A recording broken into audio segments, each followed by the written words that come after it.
Yo, what's going on everybody? Dr. Grimmett from Forge Physio. Today we're going over sideline pelvic tilts. So this is a drill that we really like to do because when you're on that sideline position, as you saw in the intro video, and you're reaching away with that top leg, it really rolls the pelvis. So on one hip, you're gonna get kind of like external rotation, abduction. On the other hip, you're gonna get internal rotation and adduction. So that sideline position on your elbow with your leg off or on the ground, is typically the easiest position for most people to start in. So I'm gonna go right leg, and then what I'm trying to do is I'm trying to stack my left hip bone on top of my right hip bone. The further this top hip comes toward the camera, the more internal rotation that's gonna put me in on this bottom leg.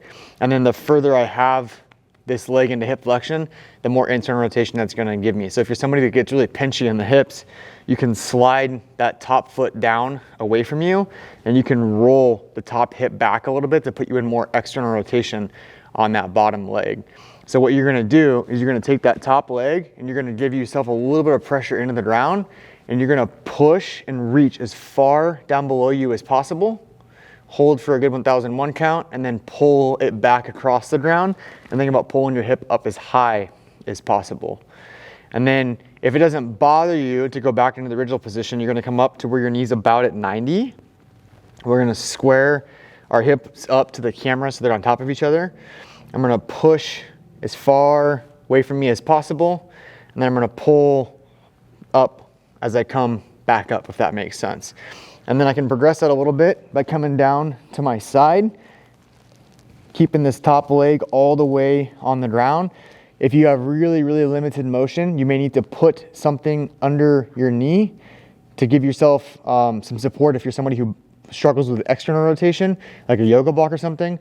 Or if you're somebody like me who really struggles with internal rotation, you may need to put like a yoga block or something under your ankle to bring that leg up so it's more comfortable on the hip joint. But again, that's only if you're getting pinching type sensations. So we're gonna go same setup position. I'm gonna give myself a little bit of pressure with the top arm into the ground, and I'm gonna reach as far down as possible. And then another progression that we can do with this is we can utilize a wall to where you're reaching toward a wall. So when you get set up, it's the exact same setup position as when I was facing the camera. I'm gonna flip around and do the opposite hip. So when I get set up, if I'm too close to the wall, like I am right now, I can touch the wall without even doing my reach. So I need to scoot away from the wall so I can get to the point where I'm not touching the wall with my foot in neutral. And I'm going to reach toward the wall, and I'm keeping my foot about the same height as my hip, and I'm trying to push on the inside of my right foot. So my heel and my big toe, my arch, I'm trying to push my arch into the wall, and that top position hold, and then come back out. We typically prescribe like longer duration holds for people on this, but the key here is being far enough away from the wall to where you actually have to reach, and you need to get the whole foot onto the wall. If you're hitting just the toe, it's not gonna feel the same, and if you get your foot too low, it's not gonna feel the same. You need your foot to be about the same height as your hip, or maybe even slightly higher, and you'll really start to feel that top hip working as you're pressing into the wall.